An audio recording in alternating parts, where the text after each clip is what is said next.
I'm Paul Sullivan, your host on the Company of Dads podcast, where we explore the sweet, sublime, strange, and silly aspects of being a lead dad in a world where men, who are the primary parents, often feel they have to hide or at least not talk about their roles. One thing I know from personal experience is being a lead dad is not a traditional role for men, whether you work full-time, part-time, or devote all your time to your family. Parenting is so often left to mothers or paid caregivers. But here at the Company of Dads, our goal is to shake all that off and create a community for fathers who are lead dads and to welcome other dads who want to learn from them. Today, my guest is Kate Mangino, author of Equal Partners, Improving Gender Equality at Home. Kate's background is in international development with a focus on social change and gender. For her book, which just came out a month or so ago, she found 40 men who were equal partners in their relationships. And that means they did at least half of the physical and cognitive labor in their homes. And I'm pretty excited to talk to Kate. So Kate, welcome to the Company of Dads podcast. Thank you for having me, Paul. Where were these 40 guys? They were all over the place. Three of them are Canadian, and 37 of them are from the U.S. I didn't, when you say were Canadian, like they had to leave Canada after talking to you. They're like, oh God, we talked to Kate. That's it. We're gone. They're still in Canada. I had men from the Pacific Northwest, New England, Southern Louisiana, a bunch in Texas, a couple in the Midwest. Really, yeah. I worked hard to find diverse backgrounds. Well, I was going to say, how did you find them? How did you find these 40 men? Did you start with 80 and kind of some guys didn't make the travel team, or how did it work? The bus was full. It was a rambunctious bus of everybody saying, "I do half." No, you do half. We all do half. I mean, your podcast is great because I think it's starting to work towards something that didn't exist several years ago when I was starting my research. Is that there's no, like, if you want to find, I don't know, Republican Ohioans who are in the PTA, there are networks to go to find those people, right? But when you're trying to find equal partners, men who do half of the physical and cognitive, there's no listserv. There was no Facebook group. So I started by reaching out to all of my gender colleagues who I work with, explaining the kind of person I'm looking for, who is also interested in being part of research. And a lot of them said, yeah, I don't know anyone like that. But several of them said, I do. And so when someone was recommended to me, I would follow up with an email, and I had a rubric, and I said, you have to answer yes to all of these questions. And you also have to be willing to talk to me about your life. And it would be, in my book. And several men came back and said, I'm sorry, this isn't me. But this is interesting to know. It will be a good conversation to have in my home. Several of them said, yes, this is me. What were some of those questions? I mean, how many questions were there that they had to answer yes to all of them? Some of those questions had to do with work. I asked, are you as comfortable with a female boss as you are with a male boss? Because I was trying to just get at, people's general approach to women and gender and equality and parity. And then some of the questions were pretty nuts and bolts, sort of like, tell me about, do you do 50% of the cognitive labor in the home, and give me some examples? When your partner leaves for a trip for a week, are you aware of everything that needs to be done, or do you have to enlist help? Right. It was just trying to get at sort of how you live your life. And so once they said that was fine, and that was them, I would ask to talk to their partner. Right. Just to make sure that they weren't overinflating what they did. And most of the partners were in agreement. A few of them would then say, no, that's not, he's making that up. He doesn't do half. And then they would drop away. And then they would get to the interview stage. And I only think there were 3 that I can think of that dropped out during the interview stage, that even though themselves. Because it wasn't them, or because they just became uncomfortable with the process? It became obvious that they weren't equal partners, because I would ask them for examples and stories, and what they would tell, one man would say, sort of like, well, my partner really does all the thinking, and then she tells me what to do. Okay, well, right. So it would just come out in the interview that they weren't really equal partners. And then once I would finish interviews, I would say, do you know anyone like you? And again, about half of them said, no, I really don't. I feel kind of lonely. I'm the only man I know who lives this way. But a couple of them said, yes. my college roommate or my neighbor or my brother-in-law. And so it became a snowball research project, and I would just sort of go from there. Yeah. Because it's interesting that, of course, you went and you cross-checked this with their spouses, because this is, one of the things at the company of dads, we want to have fun, but we're trying to end some of the silly stereotypes. So one of the silly stereotypes is that men say, oh yeah, I do, 70% of the work in my house. And then you ask the spouse and she says, maybe 70% of what? Like, you really do like 5. Like, how did you not do well in math? Like, how did you come up with that? And it's interesting because one of the things I did when I started the company of dads is I went to senior female executives to see how many of them had a lead dad in their life, because I figured they would tell me the truth. And if I went to men, being a man, knowing a lot of men, that they might not tell me the truth, particularly on something like this that required them to open up and admit that, hey, I am the lead dad. I do a lot with the parenting. I'm there to support my wife in her career, et cetera. With what you were doing, with this research, once you had selected your 40, once you started, really questioning them intently, it is an interesting group. Obviously, that's why we're talking, why you wrote a book about it. But what were some of those common threads? What were some of those common things once you got past, okay, these guys are legit, they're telling me the truth. These are some things that they share.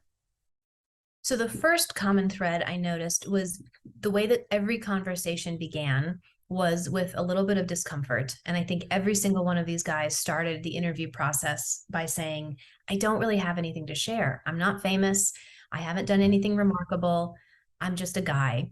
And I'll say 30 of them were dads at the time, 10 were not. Now, since I published the book, that's gone up to 32 because 2 babies have been born during publishing stages. But I was talking to men that had kids and some without kids. But none of them saw themselves as remarkable. And I think that I had to reaffirm, but you are remarkable because you don't do the status quo. You have made a conscious effort to do something different. And I think media is great about calling out mistakes that men make. And that's important. We have to call out the Harvey Weinsteins out there, and we have to talk about what is inappropriate for sure. But we also, I think, don't talk enough about what is appropriate. And I think people need to hear about what we should do as much as what we shouldn't do. And so when I framed it that way, they all were kind of like, oh, okay. Yeah. And so we'd start talking and sharing stories. And I think I asked questions that men don't often get asked, like, tell me about your story about how you met your partner and how you fell in love and what was that like? I found out a lot of them are romantics, and they love telling the story about how they met their partner and how they came together. And that by the end of the interview, process, it was hard to stop talking because there was so much to share. So that was actually lovely, as there was sort of this process of realizing the remarkability of the, otherwise considered average guys. In terms of their background, I found some threads. 25% of them were from single parent households, and they talked to me about how that had a huge influence on them, that there wasn't this parent-kid divide. It was a team in the house. Everyone who lived in that house was a team. From an early age. It was very early age. There wasn't a choice. Yeah. For sure. That parent could not work all the hours they needed to work to bring home money and do everything in the house. It just wasn't possible. So the kids so growing up, knowing how to do all those little things in the house, that was a common thread. Another thread was access to caregiving at a young age, babysitting, being a camp counselor. They were caregivers at an early age. They had the opportunity to be caregivers when they were in their teenage years, and found out they really liked it, that they really liked being around kids, and they were good at it, tapping into, maybe you would call it a paternal instinct. Yeah. So that was something else that I found. But they did come from all different backgrounds. There wasn't one thing that held all of them together in terms of their history. Yeah. Here's a question. When you said, when you started talking to them and they said, well, I'm not that remarkable. I'm, just a guy. But of course they have friends who are not doing 50% of the labor at home. I have friends who, are certainly not lead dads. Some of them who are not lead dads understand it and think that's cool. And the flip side of that, some of the moms who don't have, lead dads in their lives and who are, sort of full-time caregivers themselves, they actually don't like the idea. They like that this is what they're doing. So this is a different dynamic here. But those guys that you're talking to, this subset, the 40 here, obviously they're talking to their buddies, they're going out and they're hearing stories. Were they not like talking about that part of themselves, that they were like the 50-50 worker, or is it just something they just took for granted because it's just what they did, the way some people like to just like pick stuff up around the house and put it away like I do, or I like to turn the lights off as I go around. It's just something they did, and that's why they didn't think it was remarkable. We talked about that specifically. Some of them are in social circles where there are other men around them that if they're not equal partners, they're very close. At least they have a value of gender equality and they're trying really hard to, do more in the home, to be an involved father. And so it seemed perhaps less remarkable to those men. To the guys who were, I had this one interview with a man from Southern Louisiana, and he's like, I have never met another man like me. I don't know if I ever will. My work friends, my social friends, very traditional behavior, in actually outwardly sexist behavior, and the jokes and the stories that were told and the treatment of women and their families. And so he said, I'm not going to put it on a hat. Like it's hard enough to fit in. I'm not, I just don't tap into this when I'm at work. And he said, my colleagues actually know this about me and they needle me about it sometimes.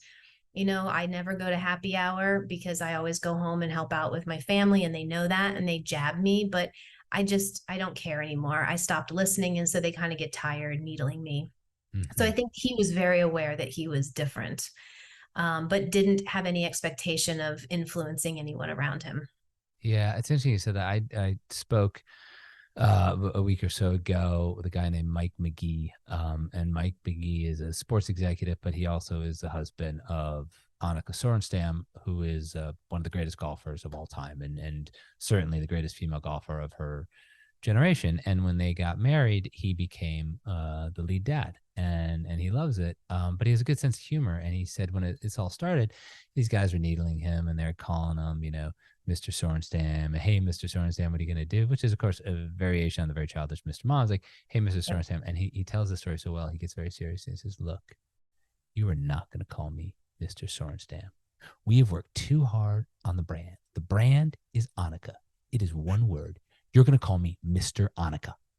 And it was his awesome response, because then the guy's like, oh, okay, I guess that's kind of a stupid thing for me to do. Maybe I shouldn't do that. When you think about the obvious and non-obvious things that got these men to being equal partners. You talked about, early caregiving. You talked about, some of them from a, single family, household. That I put that in the obvious bucket. That sort of makes sense. But were there other non-obvious, factors? Was it their choice of partner? Was it what they did for a living? Was it, anything? Was it political affiliation? I'm kind of spitballing here, but I'm just wondering if there are any non-obvious things that you thought, that's kind of strange that these guys share this, or if not all 40, a couple of them are like that. I tried to find one thing that held them all together, and that was going to be the title of my book, right? I mean, I was hoping to find something as a researcher that, they all have sisters, or they're all, right, I don't know, something bizarre. And I couldn't. And I was really frustrated with that, to be totally honest, for a while. And then I realized that the flip side of that is kind of cool. And that if there's not one thing that binds them all together, then that means that everyone has self-agency to be an equal partner if they want to. I would say they all have support. They either have a supportive partner that kind of helped them get to where they wanted to be, or they had several of the men I interviewed came from violent and abusive households, and high school programs, therapists, mentors got them to where they are today. Only 2 of the 40 came from parents who role modeled parity. So 38 of them had to figure it out from somewhere else.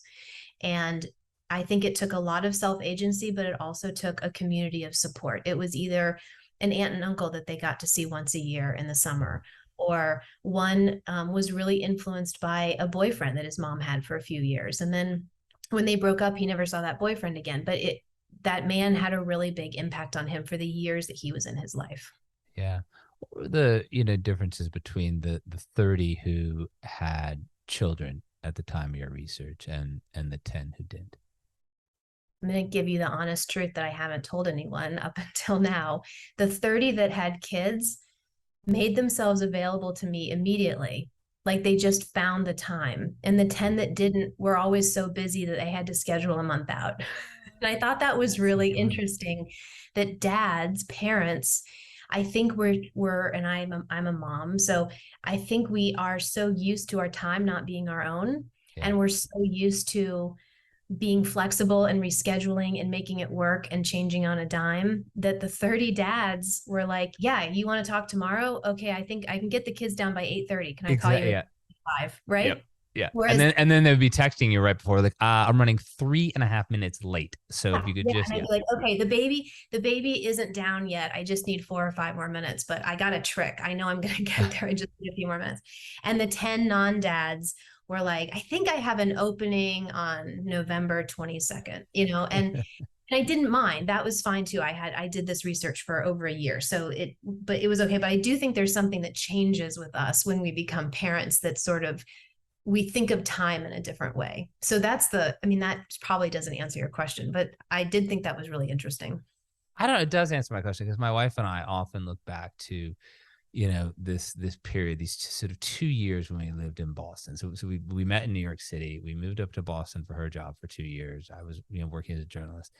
And then we decided to move to Connecticut, where we live now, because of a job opportunity for me with the New York Times. And then, we thought, okay, we're going to have kids. But we look at those 2 years as sort of pure, because it was the two of us, a dog and a cat, living in what we thought of was the nicest, sweetest apartment in Boston. And we'd get up on a Saturday, and like whenever we wanted to get up, we'd read this thing called the newspaper. We'd go for a walk. We'd decide that we want to go into a store or go see a movie or whatever. And so there was no need to schedule anything on the weekend. And then if during the week one of us needed to do something after work for work, well, we just did it. And the other person was fine, because he or she would just do whatever, read a book, right?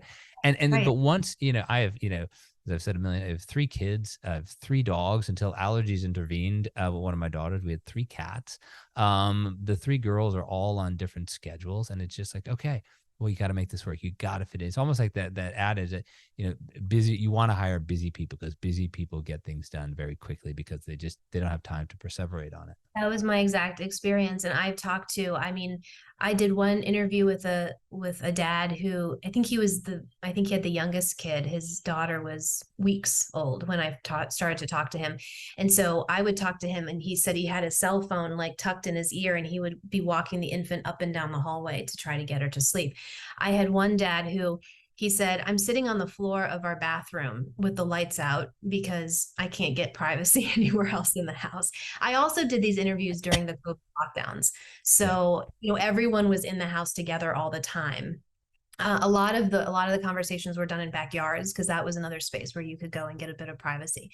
Dads, just like all parents, you make it work, you figure it out. And they just seemed really kind and genuine about wanting to share their stories, sort of doubtful. Like, I don't know if any of this is going to help anyone else, right, but if there's a remote possibility that it can, yes, of course, I'll talk to you. What did they complain about? What didn't they like about the 50-50 rule? Nothing. Really? They said, sure, we're tired and we're stressed and we don't get as much free time anymore, but that's just parenting. That's not, they said all of them would say, like, I can't imagine taking a weekend off, like taking every weekend off, knowing that my partner was at home slaving away, like if it's equal, like if we each get a weekend a year with our friends or whatever, that's fine. But this idea, but what did they complained a lot about gender norms. They complained about how hard it is to be an equal partner, how hard it is to push back, how one man, this was a really kind of a sad story. His wife was a physician and made great money. And the kids were little, like 1 and 3. And they just had this day where they realized we don't need any more money right now, but we need more hours. And so he said, why don't I just become a stay-at-home dad for a while? Like, I want to do this. And so he did. And he said that the blowback from his family, and from her family in particular, was really unsettling. He said that his sister-in-law had done the exact same thing he did a few years ago to be a stay-at-home mom, and the whole family rallied around her. You're making the right decision. You're putting your family first. We're so proud of you. He did it, and he was called lazy. And there were jokes made on his expense that he just wanted to go to his, woodworking bench more often. And it sort of wore down that after a year, he ended up going back to work. And he told me the story in hindsight that he regretted that decision. So the complaints I heard were more about social expectations for men and not about the life they had with their partner. There is a sort of mental health component to what we're trying to do at the Company of Dads, because in our private group, this is so common when you hear, men who decide to go the route of being an at-home dad. It's not accepted. It's not accepted, and they can't go and talk to the friend. Now, I feel fortunate myself that I have a pretty decent sense of humor, because I used to think, I play golf and finish up on a Friday, and I always wanted to do this, and I never did it. But I see all my buddies who were the typical go to work dads, the guys who, took the whole weekend off to go. I never play golf on a Saturday, Sunday. I don't never do anything without my kids on a Saturday, Sunday, but they take the whole week off. And I looked at them like I was Cliff Gertz, like I was one of those great old anthropologists. Like, how do you exist here? Like, are you a dodo bird? But I always used to think, like, what if I sat there after a round of golf while I'm having, my beer and my sandwich, and they're all complaining about their wives, or they're complaining about work. And what if I just slam my hand on the table and say, Jesus Christ, you have any idea how hard it is to get a 5-year-old into ballet class in this town? You guys, I know you guys have all done it, right? I mean, it's just impossible here, like 5 years old in ballet. And they would, they just would, they would think that I'd had 17 drinks on the golf course.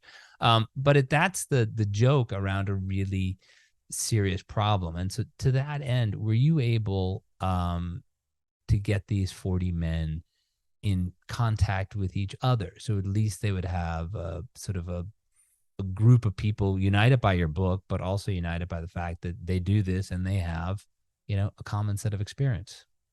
I mean, that's actually something that's been on my mind. Maybe we should do it on your podcast, is just to, I don't know. I'd always love to bring them together. I think they all entered the relationship with me as anonymous. Obviously I know their names and addresses, but I use pseudonyms in the book. And some of them have told me outright, I don't mind if people know who I am. And I have other people who have more of none of them are famous, but more of a public image. I mean, one of them is an NCAA basketball coach, and one of them's wife is actually known in her field. And so those, there are also people that specifically wanted to remain anonymous. So I think it would just have to be an invitation for anyone who's interested. But finding community is another theme that came up over and over again, and the lack of communities available. I mean, as a mom, I'm probably part of, I don't know, 10 different chat groups. Not because I want to be, just because it ends at, every grade that your kid's in, just different spaces you find yourself in life. Someone's always going to find a chat group or a Facebook group, and WhatsApp, whatever, started up. And I know that these don't exist for men nearly as often. And it's, yes, it puts more onus on women, because it's like one more thing you have to manage, but it also keeps men away from information, because if you were on a chat group, you would know how to get a 5-year-old into ballet in your town, because you put it on your thing, and within 5 minutes you would have 8 recommendations about how to make that happen. And so I think that there's a lot of, gender equality means work for everyone needs to put the work in. And I think that, as you were saying earlier, we can't say we want men to be equal, but then make it difficult when men are stay-at-home fathers. You can't do that. You have to, equal means equal. We need to work really hard we all have to look at our own internal biases and work through those. Yeah. I mean, a mom of one of my daughter's friends tried to get me on our town's Facebook group, and they would not let me. They would not let me into the group. And so what I end up doing is if I need something, I take my wife's phone and go in as her and say, hey, we are looking for a babysitter for this Saturday night so we can go out. Is there anybody there? And of course, they come back right away. And you know, for any guys listening, it's on the Company Dads podcast. I mean, the dirty secret is nothing goes on in these Facebook groups. It's literally, you know, babysitting, how to get your kid into a class, and I'm selling my table. I mean, that's literally sums up the whole thing.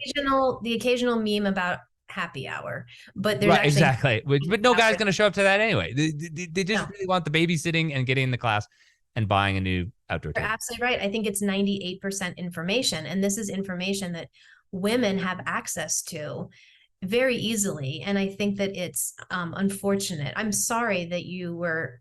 I mean, I can't imagine being that person who says, no, I'm not going to let Paul in the group because he doesn't identify as female. I mean, really? It doesn't, that's sad. It is sad, but fortunately I have a good sense of humor. But you know, I talked to Stephanie Kuntz, who's the director of research at the Council on Contemporary Families. Really interesting person, an academic, and she said something that I hadn't heard before. She says, when it comes to parenting, you know, women have to be careful not to succumb to what she says, or what she calls mom-splaining. And I'd never heard that term before. But essentially, you know, micromanaging their husband or partner on parenting and, you know, other things. I mean, in these equal partnerships, did you find that these couples were able to work because there was a level of trust that they would get everything done, and it wasn't either, you know, mom-splaining or mansplaining? Yeah. And that's why it worked. Academically, I think you would call that maternal gatekeeping. And that can look like that can look very differently depending on the household. But maternal gatekeeping is a sociological thing, right? It is exactly that mom is the gate between dad and the kids, and that mom knows best, and mom's going to make those decisions.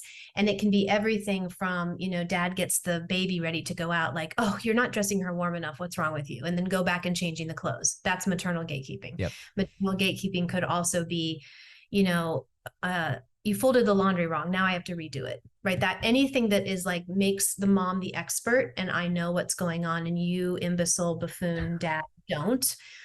And I think it comes from a place because historically women have had power in the home.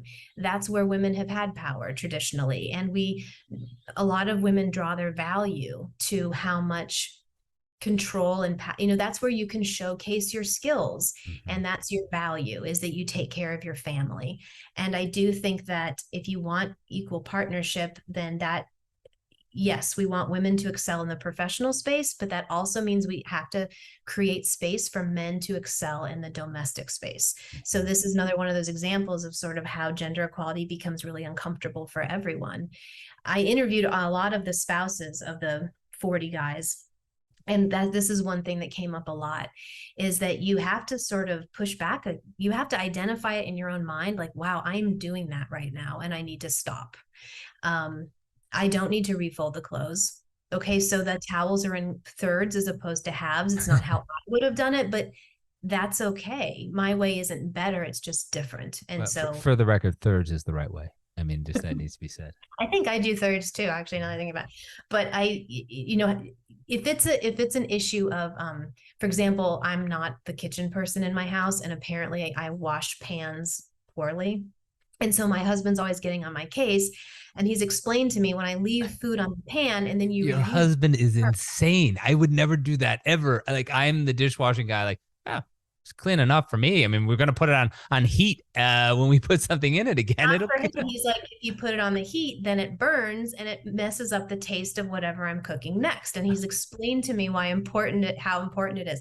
So, okay. Or if you're doing the laundry and you don't read the labels and you shrink all of the clothes, like, there are things that you can do that could be considered wrong. But I think a lot of our household actions are just about different styles. And if you truly want your partner to step up, that means you're probably going to have to step back, and you're going to have to be okay with a different way to fold the clothes, or a different way to fill in the blank.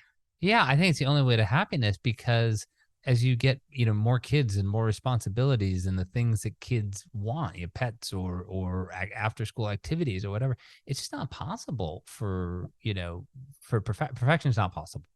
Yeah, precisely. And intense parenting, we read about that. I mean, I think there's a lot of sort of self-reflection that moms have to consider, like where there's social pressure to be this perfection, right? And first of all, it's never going to happen. It's unachievable to begin with, and it's certainly not going to get you closer to parity. Yeah. Kate Mangino, thank you for being my guest today on the Company of Dads podcast. One last question before I let you go. Men who are listening to this and they're thinking, oh, geez, can I do this? How do I get to, parity? Are there any tips that come to mind when you think of things that you learned from the 40? Like any quick tips, hacks that you can give some of the listeners to say, okay, I want to do this. I don't want to be that guy. I want to get, if not 50%, 40%. I want to get closer to parity. What would some of those tips be?